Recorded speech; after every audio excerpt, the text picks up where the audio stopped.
साल 1680। दुनिया की सबसे शक्तिशाली सल्तनत मुगल साम्राज्य, लाखों सैनिक, अथाह धन और दिल्ली के तख्त पर बैठा औरंगजेब। मुगल सम्राट औरंगजेब ने स्वयं दक्कन की ओर कूच करना शुरू किया था। दूसरी तरफ पहाड़ों में छिपा एक छोटा सा मराठा राज्य, न बड़ी सेना, न विशाल खजाना। जिस व्यक्ति ने स्वराज्य की नींव रखी थी, छत्रपति शिवाजी महाराज, उनका उसी वर्ष निधन हो चुका था। इसलिए औरंगजेब को विश्वास था कि वह मराठों को कुचल देगा। फिर भी अगले 27 वर्षों तक यही छोटा सा राज्य पूरे मुगल साम्राज्य को चुनौती देने वाला था। और शायद यहीं से शिवाजी महाराज की वास्तविक महानता शुरू होती है। साल 1674। सह्याद्री की घाटियां, किले, घने जंगल और उन्हीं पहाड़ों के बीच एक विचार ने जन्म ले लिया था, स्वराज्य। और उस कहानी के केंद्र में थे छत्रपति शिवाजी महाराज। इतिहासकार नरहर कुरंदकर ने एक बार एक लेख का उल्लेख किया था। उस लेख का नाम था हाउ स्मॉल शिवाजी वॉज। नाम व्यंग्यात्मक था क्योंकि लेख का असली अर्थ था, अगर शिवाजी महाराज की महानता समझनी हो तो उन्हें बाकी राजाओं से तुलना करके देखो। भारत में सैकड़ों राजवंश हुए, लगभग हर राजा को कुछ ना कुछ विरासत में मिला, सेना, प्रशासन, सत्ता। लेकिन शिवाजी महाराज, उनके पास कुछ भी नहीं था। सामने थीं 3 विशाल शक्तियां।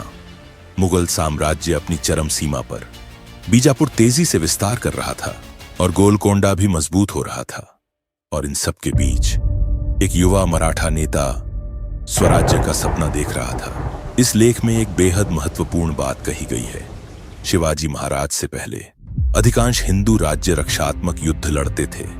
दुश्मन उनकी सीमाओं के अंदर घुस आता था और तब जाकर युद्ध शुरू होता था। जीतने के बाद भी उनकी शक्ति कमजोर हो जाती थी। लेकिन शिवाजी महाराज ने यह पूरी सोच बदल दी। उन्होंने युद्ध में गति लाई, गुप्त रणनीति लाई, अचानक आक्रमण लाए।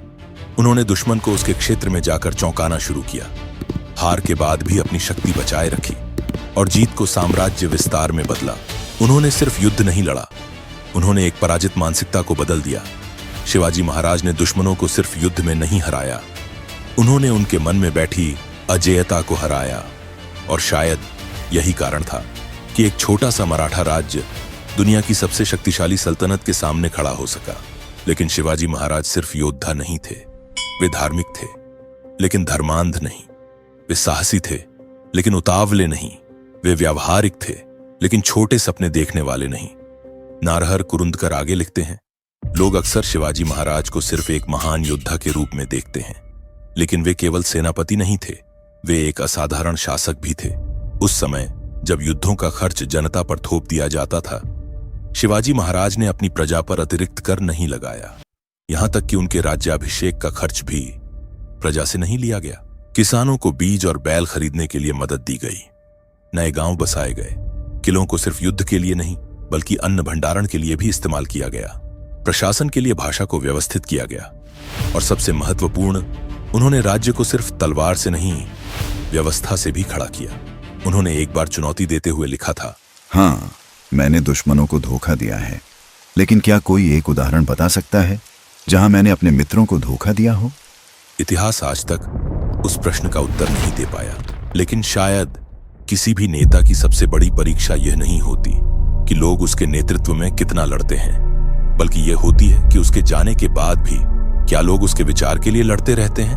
और शायद शिवाजी महाराज की सबसे बड़ी उपलब्धि युद्ध जीतना नहीं था, उनकी सबसे बड़ी उपलब्धि थी ऐसे लोगों को तैयार करना जो उनके बाद भी लड़ते रहे। शिवाजी महाराज के निधन के बाद मराठे लड़े, संभाजी महाराज के नेतृत्व में लड़े। संभाजी महाराज की निर्मम हत्या के बाद भी वे लड़े।